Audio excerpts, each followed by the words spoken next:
जब देवी सती अपने पिता दक्ष द्वारा रचे गए यज्ञ में अपने पति भगवान शिव का अपमान सहन न कर पाई तो उन्होंने दक्ष यज्ञ में कूदकर अपना देह त्याग दिया। तब भगवान शिव खिन्न अवस्था में सती के जले हुए शरीर को लेके सभी दिशाओं में भ्रमण करने लगे। भगवान शिव और देवी सती के इस अलौकिक प्रेम को देखकर पृथ्वी रुक गई, सृष्टि व्याकुल हो उठी। सृष्टि के प्राणी त्राहिमाम त्राहिमाम पुकारने लगे। भयानक संकट उपस्थित देखकर सृष्टि के पालक भगवान विष्णु आगे बढ़े। वे भगवान शिव की बेसुधी में अपने सुदर्शन चक्र से देवी सती के एक एक अंग को काटकर गिराने लगे। धरती पर 51 स्थानों में देवी सती के अंग कटकर गिरे। जब देवी सती के सारे अंग कटकर गिर गए तो भगवान शिव पुनः अपने मूल स्वरूप में आए और पुनः सृष्टि के सारे कार्य चलने लगे। धरती पर जिन 51 स्थानों में देवी सती के अंग कट कट कर गिरे थे, वे ही स्थान आज शक्तिपीठ माने जाते हैं। आज भी उन स्थानों में देवी सती का पूजन होता है, उपासना होती है। बाद में देवी सती के विरह में भगवान शिव की दयनीय दशा हो गई। वे हर पल देवी सती का ही ध्यान करते रहते और उन्हीं की चर्चा में व्यस्त रहते। देवी सती ने भी शरीर का त्याग करते समय संकल्प किया था कि पुनः मैं राजा हिमालय के यहाँ जन्म लेकर भगवान शिव की अर्धांगिनी बनूं। वे उचित समय पर राजा हिमालय की पत्नी मैनावती के गर्भ में प्रविष्ट होकर उनकी कोख में से प्रकट हुई। पर्वतराज की पुत्री होने के कारण वे पार्वती कहलाई। जब देवी पार्वती बड़ी होकर सयानी हुई तो उनके माता पिता को अच्छा वर तलाश करने की चिंता सताने लगी।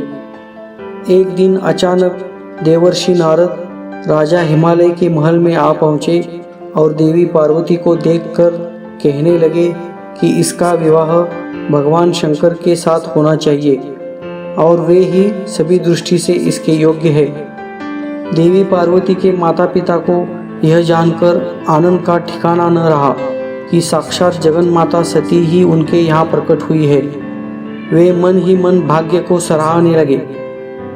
एक दिन अचानक भगवान शंकर देवी सती के विरह में घूमते घूमते उसी प्रदेश में जा पहुँचे और पास ही के स्थान गंगा अवतारण में तपस्या करने लगे। जब हिमालय को इसकी जानकारी मिली तो वे पार्वती को लेकर शिवजी के पास गए। वहाँ राजा ने शिवजी से विनम्रतापूर्वक अपनी पुत्री को सेवा में ग्रहण करने की प्रार्थना की। शिवजी ने पहले तो आनाकानी की, किंतु पार्वती की भक्ति देखकर वे उनका आग्रह टाल ना सके। शिवजी से अनुमति मिलने के बाद पार्वती प्रतिदिन अपनी सखियों के साथ उनकी सेवा करने लगी।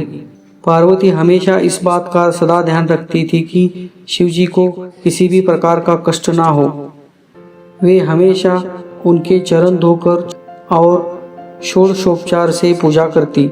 इसी तरह पार्वती को भगवान शंकर की सेवा करते दीर्घ समय व्यतीत हो गया। वे सदा अपनी समाधि में ही निश्चल रहते और उसी दौरान तारकासुर नामक राक्षस का उन्माद बहुत ही बढ़ गया था और उसको से वरदान प्राप्त था कि उसकी मृत्यु सिर्फ भगवान शिव के पुत्र के हाथों ही हो सकती है और इसलिए सभी देवता शिव पार्वती का विवाह कराने के लिए प्रयास करने लगे। उन्होंने शिव को पार्वती के प्रति अनुरक्त करने के लिए कामदेव को उनके पास भेजा, किंतु पुष्पायुध पुष्पबाण भी शंकर के मन को विचुप्त न कर सका। उल्टा कामदेव ही उनके क्रोधाग्नि से भस्म हो गए।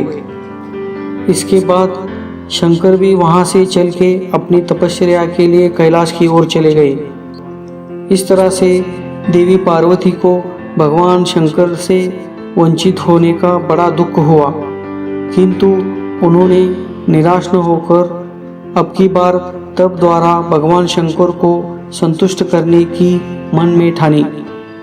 उनकी माता ने उन्हें तप के लिए अयोग्य समझकर बहुत मना किया, किंतु देवी पार्वती पर इसका असर न हुआ अपने संकल्प से वे तनिक भी विचलित नहीं हुई। वे भी घर से निकलकर उसी शिखर पर तपस्या करने लगी जहाँ शिवजी ने तपस्या की थी। तभी से लोग उस शिखर को गौरी शिखर कहने लगे। वहाँ उन्होंने पहले वर्ष फलाहार से जीवन व्यतीत किया। दूसरे वर्ष में वृक्षों के पत्ते खाकर रहने लगी और फिर तो उन्होंने पर्ण का भी त्याग कर दिया और इसलिए वे अपर्णा कहलाई। और इस प्रकार पार्वती देवी ने बहुत लंबे समय तक तपस्या की। उनकी कठोर तपस्या को देख ऋषि मुनि भी दंग रह गए।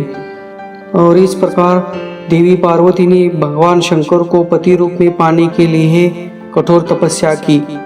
भगवान शंकर ने देवी पार्वती की परीक्षा लेने के लिए सप्त ऋषियों को भेजा।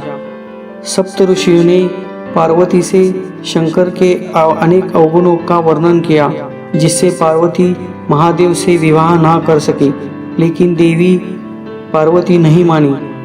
अब भगवान शंकर प्रकट हुए और पार्वती को वरदान दिया।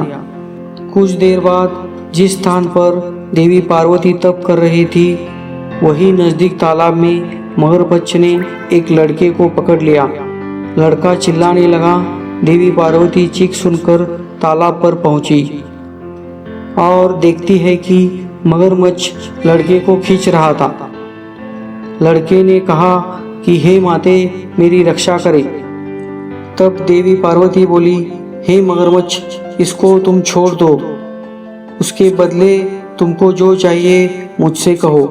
मगरमच्छ ने बोला, यदि महादेव के वरदान का फल तुम मुझे दान कर दो तो मैं इसे छोड़ दूंगा। पार्वती देवी भी तैयार हो गई। मगरमच्छ बोला, आप विचार कर लो, जैसा तप आपने किया है ऐसा देवताओं के लिए भी संभव नहीं। पार्वती देवी बोली, मेरा निश्चय पक्का है, मैं तुम्हें अपने तप का फल देती हूँ, तुम इस लड़के को छोड़ दो। तप का दान देते हुए मगरमच्छ का शरीर प्रकाशित होने लगा। इतनी ही देर में लड़का और मगरमच्छ गायब हो गए। पार्वती देवी ने फिर से तप करने का संकल्प किया। फिर भगवान शंकर प्रकट होकर बोले, हे पार्वती, मगरमच्छ और लड़का दोनों मैं ही था। यह देखने के लिए कि तुम्हारा चित्त दूसरे का दुख अनुभव करता है या नहीं, इसकी परीक्षा लेने के लिए मैंने यह खेल रचा था। उत्तर से भगवान शिव बहुत ही प्रसन्न हो गए। वह अपने असली रूप में सामने आ गए और देवी पार्वती से विवाह करने को राजी हो गए। और इस प्रकार पौराणिक कथाओं के अनुसार फाल्गुन माह की कृष्ण पक्ष चतुर्दशी तिथि को भगवान शिव और देवी पार्वती का विवाह संपन्न हुआ और इसलिए इस तिथि को महाशिवरात्रि के रूप में मनाया जाने लगा। आपको यह वीडियो अच्छा लगा तो लाइक कीजिए, चैनल को सब्सक्राइब कीजिए और नीचे दिए गए बेल आइकन को प्रेस कीजिए ताकि आने वाली नई वीडियो की आपको जानकारी मिल सके।